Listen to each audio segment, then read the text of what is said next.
10 anos de tribulação. Apocalipse 2, verso 10. Nada tema das coisas que hás de padecer. Eis que o diabo lançará alguns de vós na prisão, para que sejais tentados, e tereis uma tribulação de 10 dias. Sê fiel até a morte, e dar-te-ei a coroa da vida. Cada vez que o Senhor emprega estas palavras, não temas, há um envolvimento próximo que acarretará grande perigo e sofrimento e privação. Agora, ele não diz de uma maneira rude e breve: está havendo tribulação. Isso assustaria a gente, porém, como uma mãe que está para apagar a luz diz gentilmente a seu filho para que não se assuste: agora, não tenhas medo, pois a luz se apagará e ficará escuro, mas lembra-te de que eu estou aqui contigo. Assim ele diz: não tenhais medo do homem ou do que ele vos possa fazer. Eu estou convosco, e minha graça vos basta. Quando passardes pelas águas, elas não vos submergirão, nem mesmo na morte sois vencidos. Vós sois mais do que vencedores. O grande apóstolo Paulo sabia por experiência a realidade dessas palavras e escreveu em Romanos capítulo 8, verso 35 ao 39. Quem nos separará do amor de Cristo?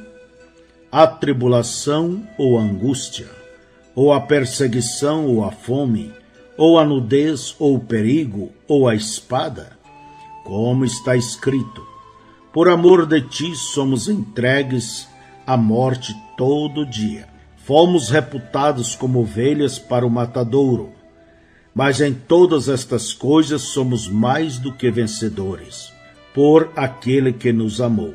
Porque estou certo de que nem a morte, nem a vida, nem os anjos, nem os principados, nem as potestades, nem o presente, nem o porvir, nem a altura, nem a profundidade, nem alguma outra criatura nos poderá separar do amor de Deus que está em Cristo Jesus, nosso Senhor. Não devemos temer. Seu amor lança fora todo temor.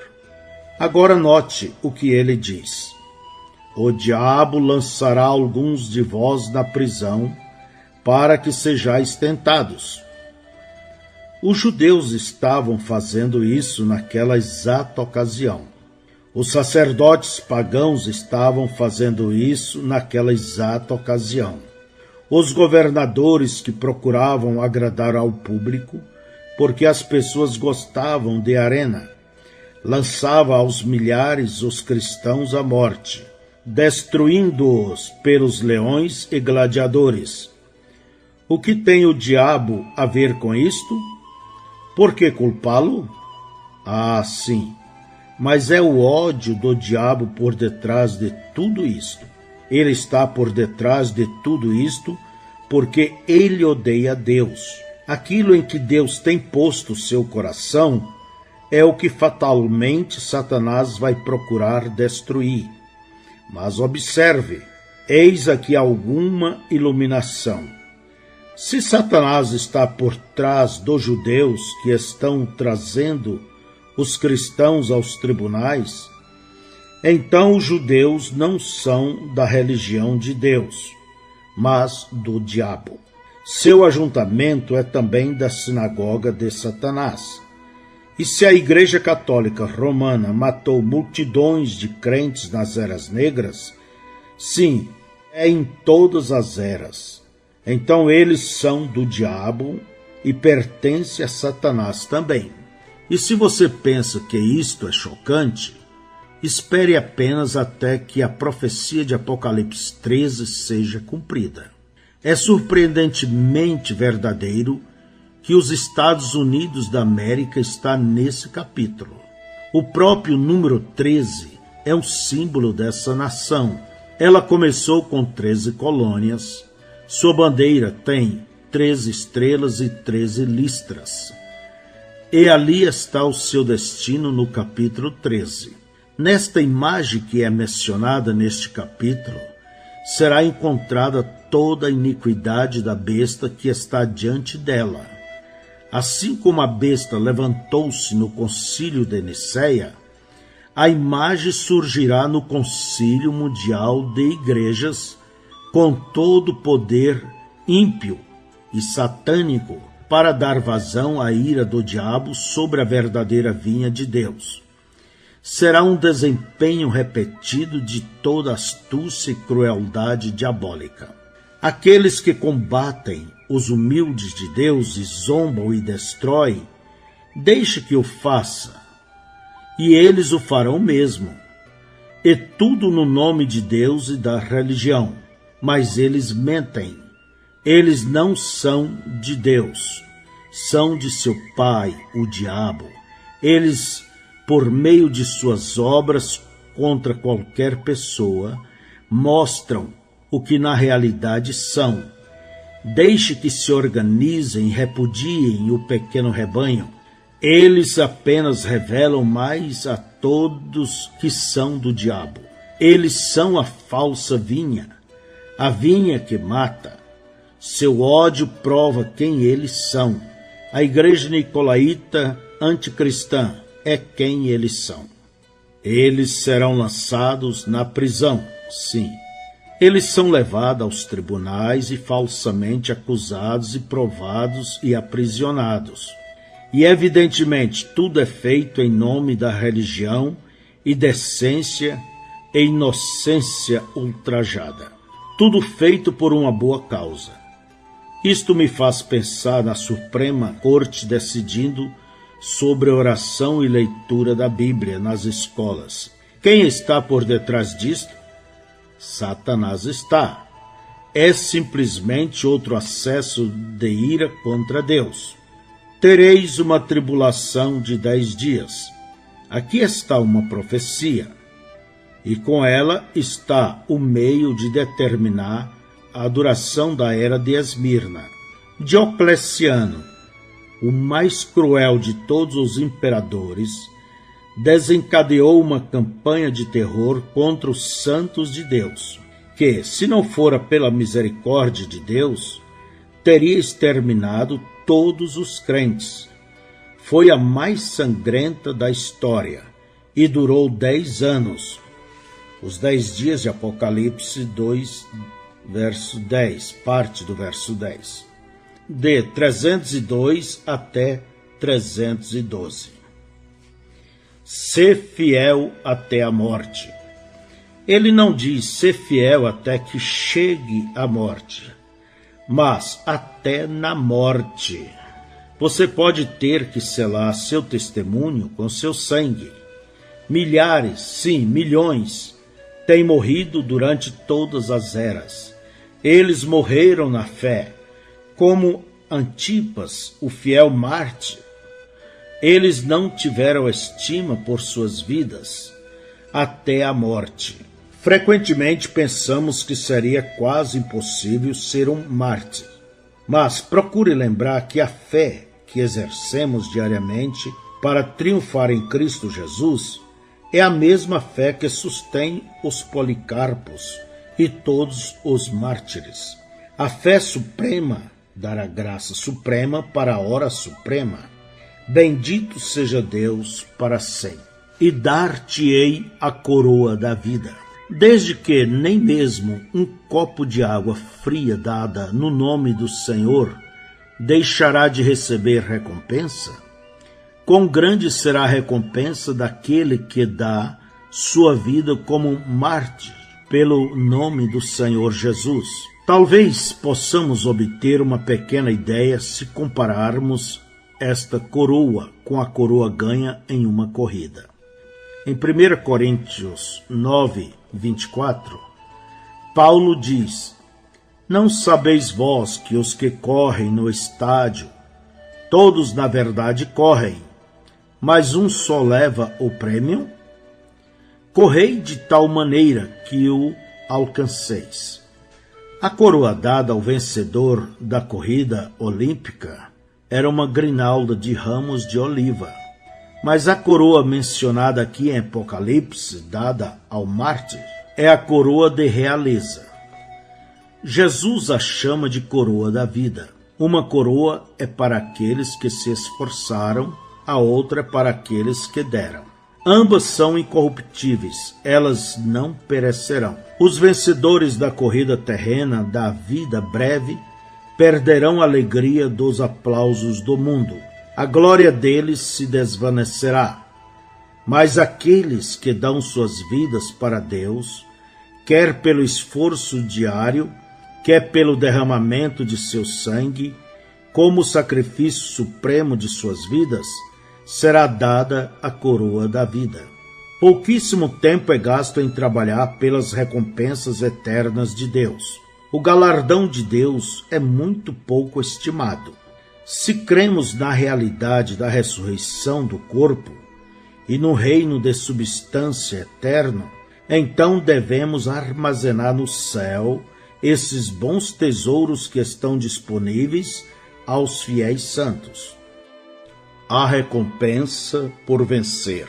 Apocalipse, capítulo 2, verso 11. Quem tem ouvidos, ouça o que o Espírito diz às igrejas. O que vencer não receberá o dano da segunda morte.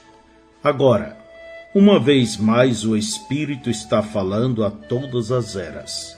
Esta mensagem é para nos confortar hoje, assim como confortou nossos irmãos de todas as outras eras.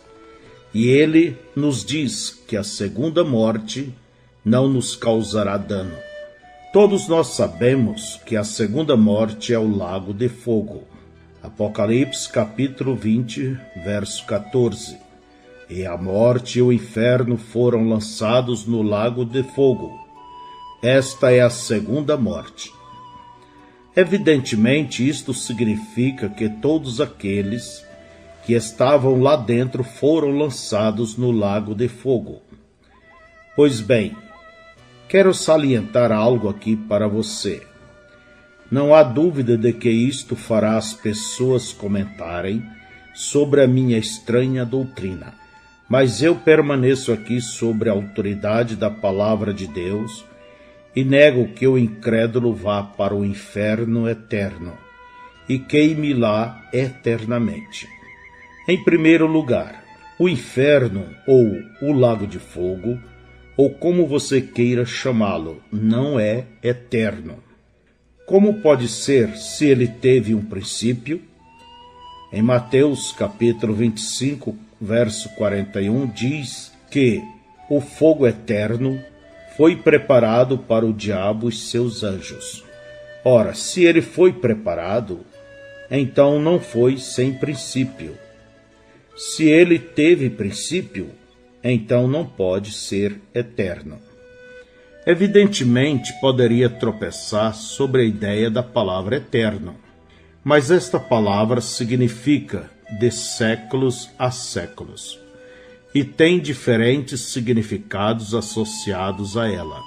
Em 1 Samuel, capítulo 3, verso 13 e 14, Deus disse a Samuel que ele iria julgar a casa de Eli para sempre, e que eles não mais ofereceriam sacrifícios para sempre, como seus sacerdotes. E em 1 Reis, capítulo 2, verso 27, Salomão expulsou o último descendente de Eli do sacerdócio. Isso foi 4 gerações mais tarde ou algo assim. Agora você pode ver que eterno, neste caso, não se compara com aquilo que é eterno, ou seja, aquilo que não teve princípio ou fim. Aqui, neste caso, a palavra eterno significa até o ponto de desaparecer. É isto que aconteceu, eles desapareceram.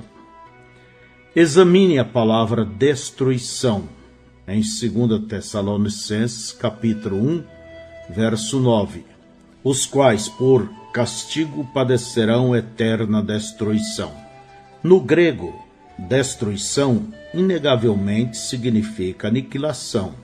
E a palavra destruição não significa destruindo. Agora, destruindo significa algo continuamente em declínio.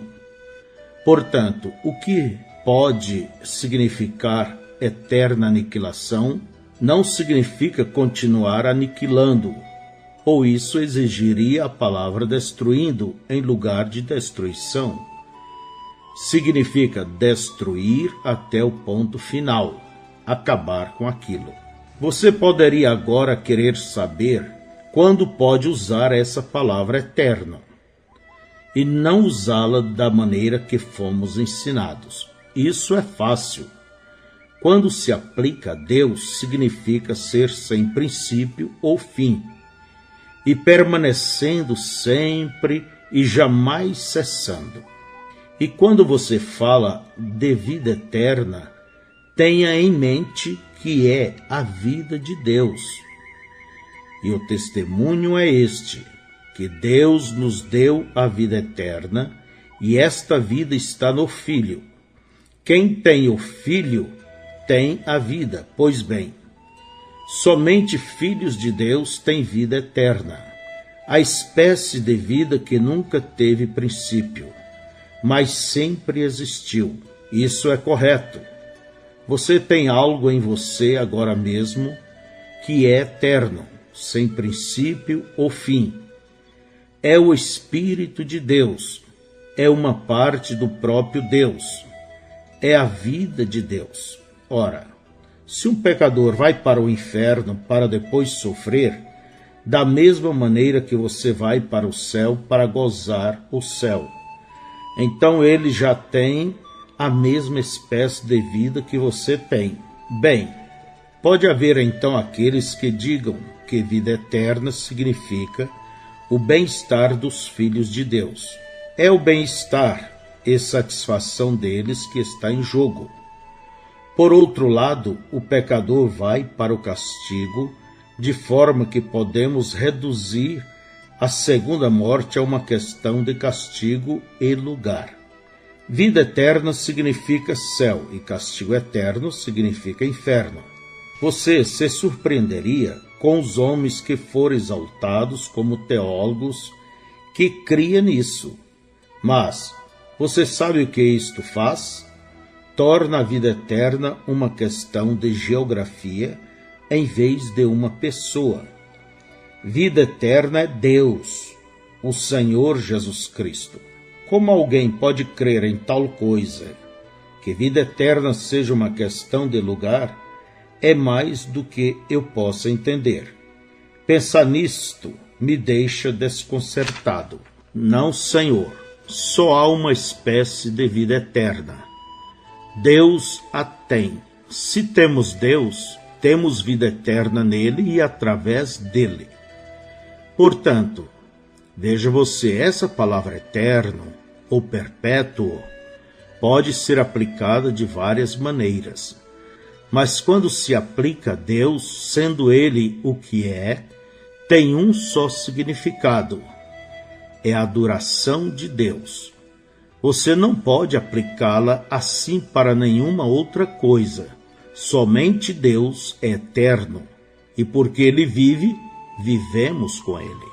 Agora, não deixe ninguém lhe dizer que eu não creio num lago de fogo e em castigo. Eu creio. Eu não sei quanto tempo durará, mas finalmente será eliminado. Em Apocalipse 21, verso 8, diz que aqueles pecadores mencionados terão a sua parte no lago de fogo. Mas a verdadeira interpretação da palavra não é parte, mas sim tempo. Veja, aí está. Assim os maus serão lançados no inferno, a Hades ou a sepultura, e o inferno no lago de fogo. Separados de Deus, que coisa terrível será isso! Mas com os justos não será assim. Eles não têm que temer. Eles foram redimidos por Deus. Eles estão em seu seio. Eles são os vencedores. E quem é que vence? Aquele que crê que Jesus é o Cristo. Por que escapará este vencedor, este crente, e entrará nos domínios da vida eterna e glória? Porque Jesus pagou um preço para nos resgatar do pecado. Ele preencheu a brecha de separação, e nós que estávamos longe agora, já pelo sangue, chegamos perto. E eles nunca entrarão em condenação, nunca estarão naquele lago de fogo, nunca poderão estar perdidos, porque ele não perderá nenhum deles. Nenhum dos remidos estará em algum outro lugar, a não ser onde Jesus esteja. Você sabe que é assim? Eu ilustrarei isto para você. Eu tenho um rapazinho, José. Ele é parte de mim, não importa o que aconteça. Se eu fosse um homem rico, o pior que eu poderia fazer seria deserdá-lo. Mas não há nada que eu possa jamais fazer para negá-lo. Eu não posso, porque ele é parte de mim. Olha aqui, vamos fazer um teste de sangue, vamos comparar o seu sangue com o meu. Isto provará que José é meu filho, ele é meu. É o teste de sangue que mostra se você pertence a Deus ou não. Não posso deixar de pensar no tempo em que eu arrebanhava gado Hereford por sangue lá no Colorado. Tínhamos que trazer aquele gado para inspeção governamental se quiséssemos que se alimentasse nas pastagens do governo. Porém, eles não admitiam um único animal que não tivesse a etiqueta de sangue na orelha. A etiqueta indicava que ele era um puro sangue. Os guardas florestais que os examinavam nenhuma vez sequer olhavam para a marca a ferro. Eles simplesmente olhavam para a etiqueta para ver se o sangue era o sangue correto. Aleluia! Se for o sangue correto, tem que estar certo. Você sabe, Deus olhou para baixo e declarou: a alma que pecar, essa morrerá. Está separada de mim. Não pode se aproximar de mim. Sabemos que todos pecaram e destituídos estão da glória de Deus. Isso significa que todos morreram. Todos foram separados. E chegaria um dia em que até aquele pouquinho de vida seria extinto e tudo estaria acabado. Mas Deus, em amor, tomou um animal e tirou sua vida no lugar da vida do pecador. No Velho Testamento, o pecador trazia um cordeiro. Ele colocava sua mão sobre o cordeiro enquanto o sacerdote cortava a garganta do cordeiro. Ele sentia o sangue sendo derramado e ouvia o balir. Ele sentia o corpo enrijecer na morte. Ele via a fumaça do sangue aspergido subir a Deus. Ele sabia que o cordeiro tinha tomado seu lugar.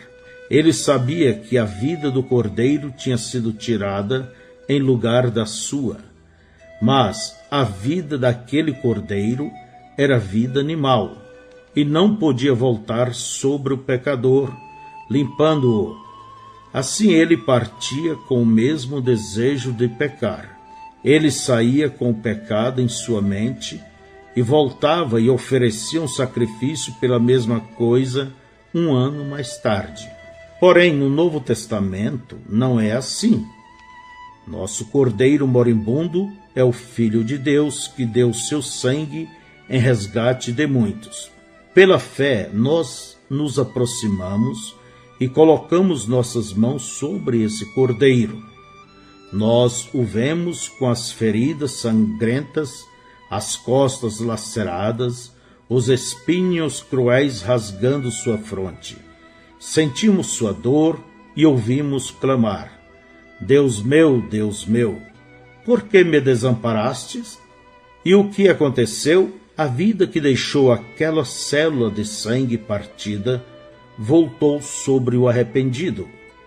A vida que estava nele voltou sobre nós. Nós voltamos então sem o desejo de pecar e agora temos ódio pelas obras e desejos da carne. Olhemos para nós. O que é nossa vida? Apenas uma pequena célula que veio de nosso pai. A fêmea não tem a hemoglobina.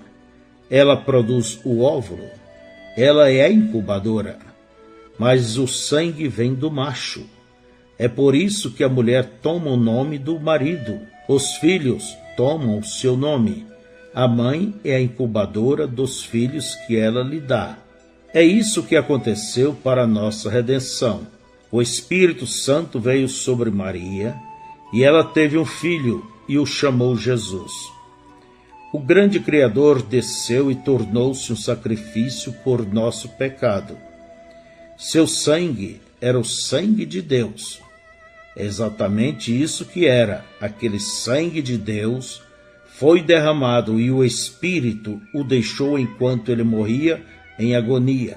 Depois a mesma vida, Espírito, voltou para morar no pecador arrependido e libertá-lo. Esse pecador não voltava ano após ano, sacrifício após sacrifício, porque não havia mais necessidade. Por um sacrifício, de uma vez por todas, ele foi libertado do domínio do pecado e recebeu a vida de Cristo, através da qual ele reina, vitorioso sobre o pecado, o mundo, a carne e o diabo.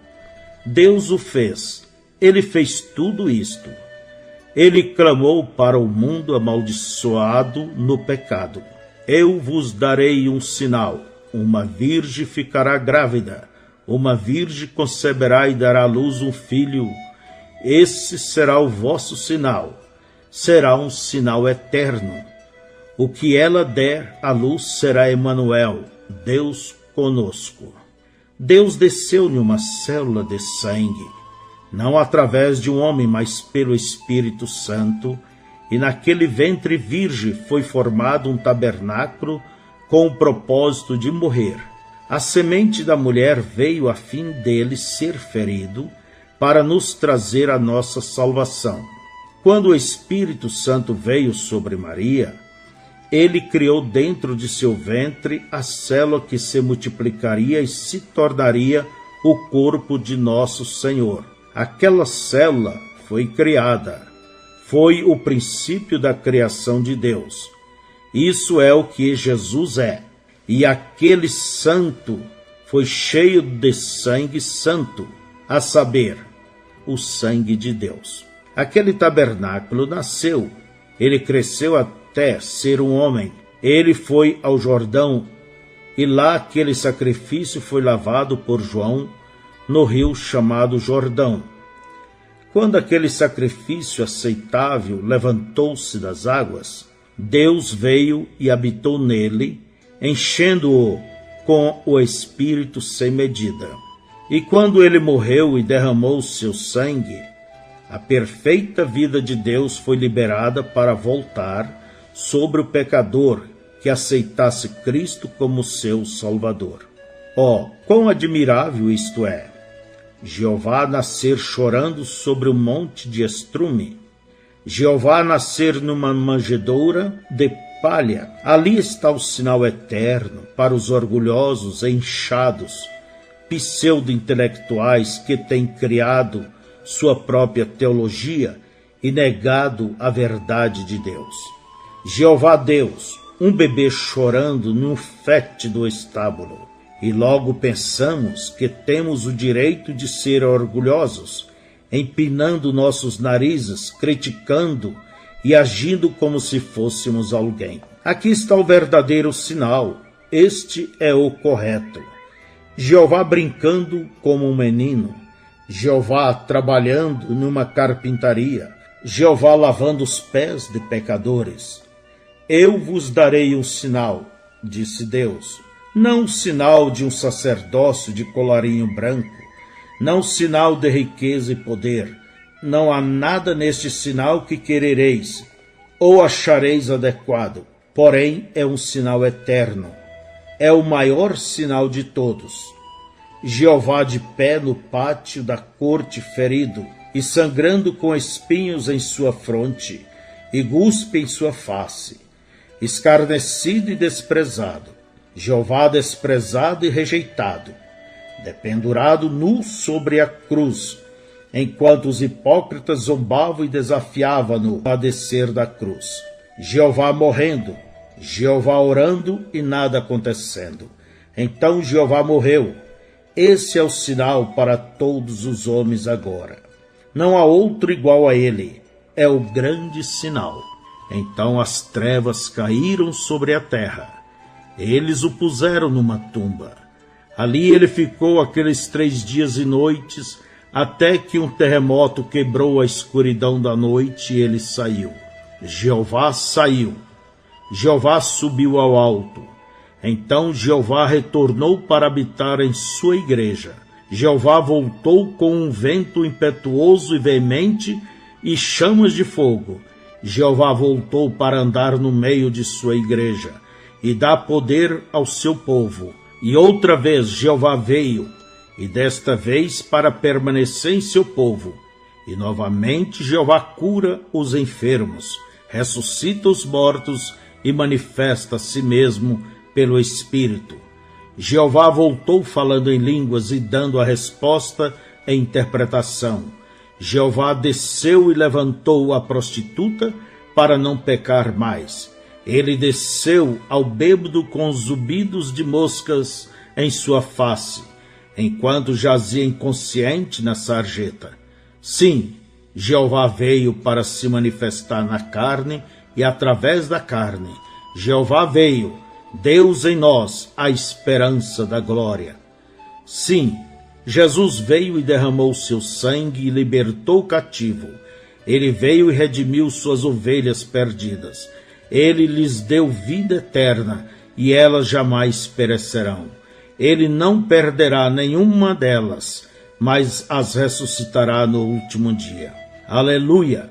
A segunda morte não pode lhes causar dano. Ela não tem poder sobre eles, porque eles são do Cordeiro e o segue para onde quer que ele vai.